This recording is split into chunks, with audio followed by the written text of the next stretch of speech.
An emotional moment for Rhodesia's Prime Minister Ian Smith, back in Salisbury from the Geneva conference on his country's political future.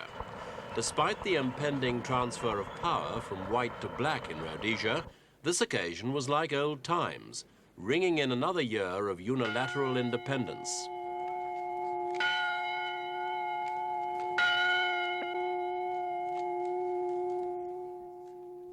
But in the speech that followed, a new, more cautious note had replaced the old, assured self-confidence.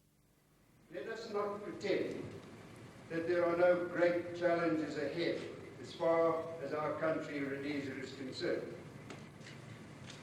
But most important of all, let us not be blind to the realities of the world we live in. It does involve great sacrifices, but it is our considered opinion that this is worthwhile. The alternative is that we accept the fact that the lights of freedom will, slowly but surely, be extinguished throughout this world of ours.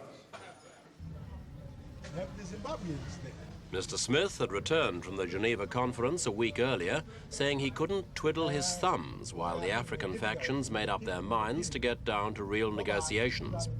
The conference has been deadlocked since it started over the likely date for Rhodesia's independence under a black government.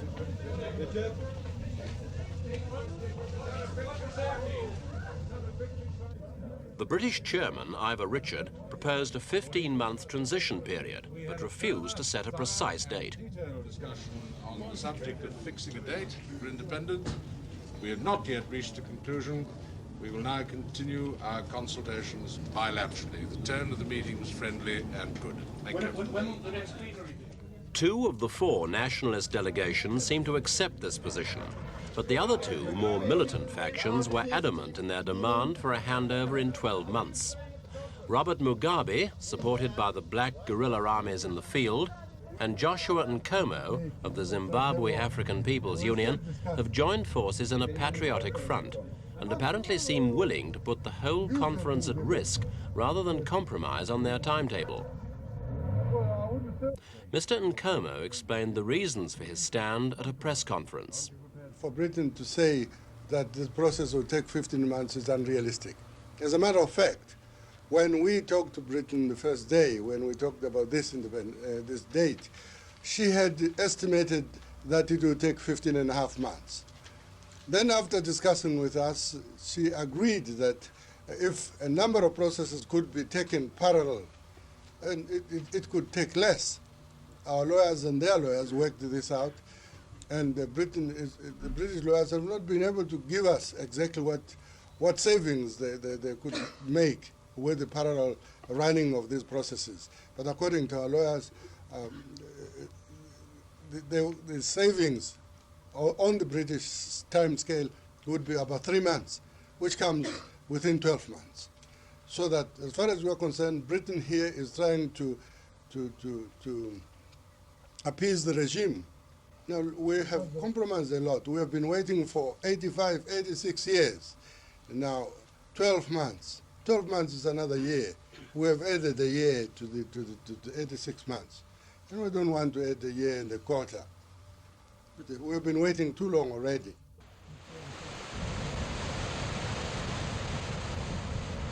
Throughout all the uncertainties at Geneva, white Rhodesians are trying to carry on much as they always have done.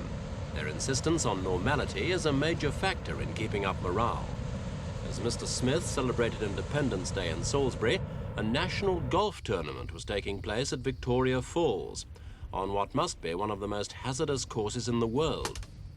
Only a few days before, African guerrillas had rocketed a motel near here, killing 1 white and injuring 2. Not all the risks here are related to politics, but at least the natural ones are more predictable and, with a little care, more avoidable.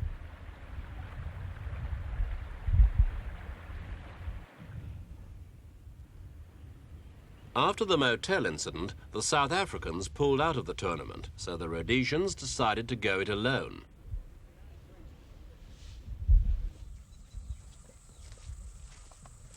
Extra troops were brought in to patrol the perimeter of the falls area. They found evidence of a guerrilla presence, but there's been no direct contact so far. The whole episode is now looked back on with pride by many Rhodesians as an example of their determination not to be panicked by the raid.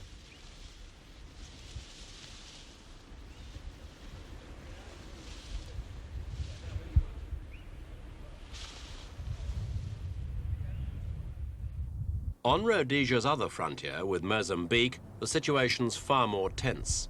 Border posts like this one near Umtali are the first line of defense in a war that's getting hotter every month. From their sandbag lookouts, Rhodesian soldiers watch every movement in the bush across the border. In recent weeks, they've monitored enemy briefing sessions and have been alert to increasing infiltration by guerrilla units and to build-ups of arms and material on the enemy side. We asked the brigadier in charge about the guerrillas' tactics. We usually find, however, that if you have a saber-rattling sort of exercise, Duffy up on the border is connected with a terrorist incursion somewhere else. It's a good old Mao Tse-tung trick, you know, strike in the east and infiltrate in the west. The reaction in Europe to these threats is that if the negotiations fail, then Rhodesians have much to fear from an escalation of terrorist activity. I don't think so. We're pretty tough fellas, you know. We're pretty determined we're staying here. And 90% of a terrorist war is convincing the buds that are in position that they really oughtn't to hang around. I don't think you're going to find many Rhodesians that agree with that viewpoint. That we're not going to hang around and we're not going to fight. You're absolutely confident, not just as a brigadier, but as somebody who knows the entire military area, that you have more than enough to cope? Yeah, I'm confident. I'll handle anything they dish out. The Army's confidence in their own abilities has been boosted by some spectacular successes. In notable pursuit operations and a preemptive strike recently, they've destroyed some important enemy bases. These captured arms, displayed at Umtali, included rockets and grenades of all types, machine guns, and AK-47 rifles, all of the latest design and all bearing Russian or Chinese markings. The Rhodesians claim they were supplied to the guerrillas by Tanzania and Mozambique. Other evidence, too, of communist influence. Among the propaganda, Mao Tse-tung's Little Red Book of Instruction. Also taken was Philbert Tanguera, an 18-year-old ZANU guerrilla who said he knew a large-scale guerrilla offensive had been planned. He also knew about the Geneva Conference, but said he'd been told in Mozambique that the nationalists would win by war, not diplomacy. So it does look as though the Rhodesians anticipated a major strike, and Assistant Commissioner Mark Eden was clearly pleased with the results. The Army achieved their objective without casualties of any major import. Naturally, we suffered some. We dished it out on the far side, and much more important, I believe, we have put back for some considerable time the big push. We have destroyed over 50 tons of war material, and we've brought back, for our edification, about 8 tons of the more sophisticated weaponry, which they have used to zap Umtali and other security force base camps. So I'm delighted. But Rhodesia's long borders make this kind of success impossible to achieve everywhere, and white farms along the frontier are constantly at risk. Jim Rankins is one of them. Like many whites, he's reluctant to accept a black government, but he's resigned to the inevitability of it. He emigrated from Scotland 28 years ago and has been farming here ever since. He bought this farm at Centenary near the Mozambique border 10 years ago and has worked hard to develop it. Now he owns nearly 3,000 acres, given over to tobacco growing.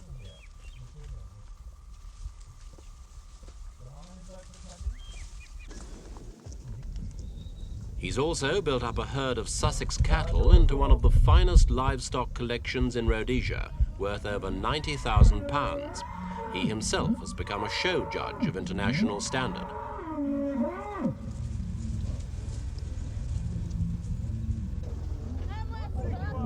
He employs 100 men and women permanently, and many of their sons and daughters too in the seasons for planting and picking tobacco.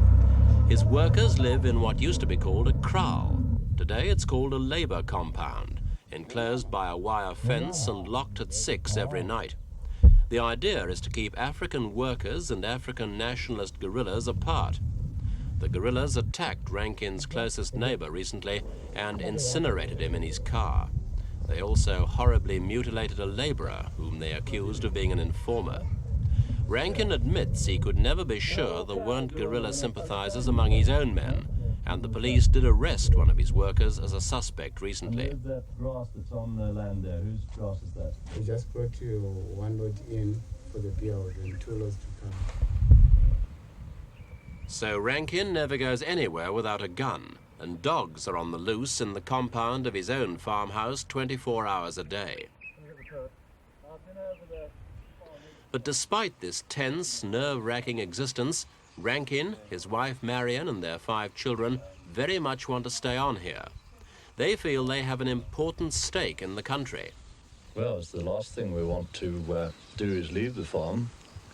We work very hard for what we have. And our children have been born here and brought up here. And they love the country, we love the country. And as I say, we're very fond of the farm. We've done a lot to it. No, I'd say the last thing we ever think about is leaving the farm. Under what conditions would you stay here? What kind of guarantees do you want?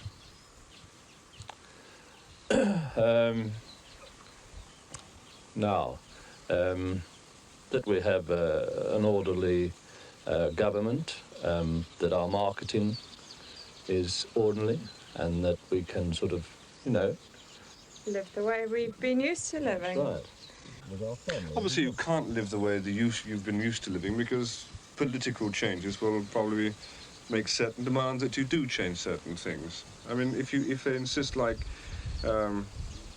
halving the amount of land you've got, the government should own half. I mean, if they start to impose certain conditions, will you then think of leaving the country? Oh, we'd be very unhappy if they wanted to change our way of life. We really would. And we bought this farm. This is ours. Why should we part with half of it? No, I think that we're all prepared for changes, and we accept changes. And as I've said, that some of my staff, I've had 16, 18 years. And they've worked with me, and they've progressed with me. My foreman. With 1 hour to sunset, Jim Rankin went back into the bush to check work quotas of men chopping wood for the tobacco curing kilns. And when that was done, they returned to their compound and he to his.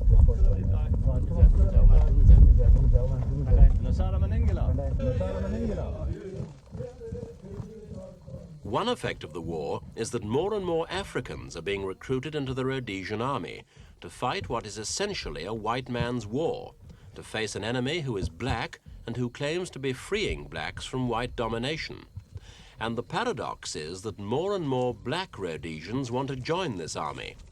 Some white officers believe this shows that black Rhodesians share their white countrymen's dislike of communism. African guerrillas are much more often referred to as communists than nationalists.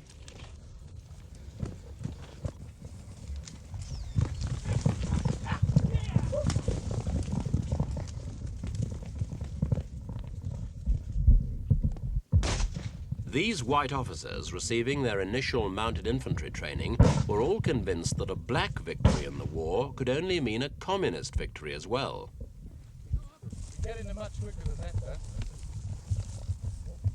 Until now, all officers in the Rhodesian army have been white, but the first black cadets have recently started their officers' training course at Llewellyn Barracks in Bulawayo.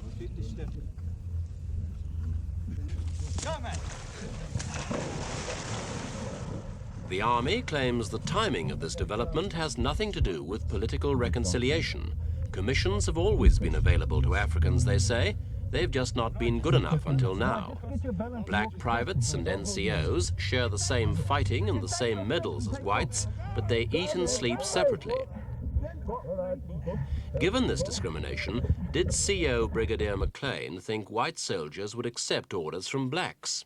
Well, we already have circumstances where European and African soldiers work quite happily together, with African soldiers giving the orders in operations, in places like signal centres, and I see there's no difference here.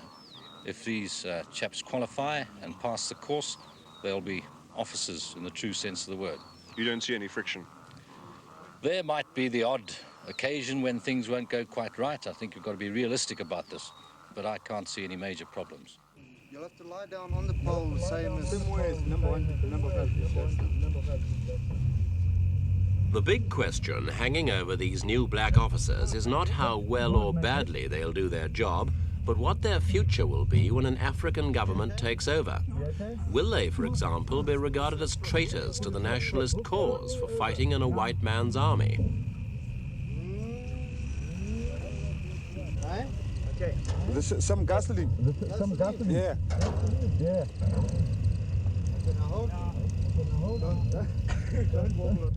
The purpose of this conference, therefore, is to enable you to see what this reaction by the Patriotic Front is. The country's future may not, of course, be settled by force. Jaw at Geneva may yet prevent war in Rhodesia. But these leaders are the ones closest to Africans fighting in the bush. They themselves are deeply suspicious of Mr. Smith's real intentions. They find it difficult to believe he will sincerely negotiate away all his political privileges. And the Rhodesian Premier said little to persuade them in this recent speech in Salisbury. I believe we have to have some new thinking in Rhodesia.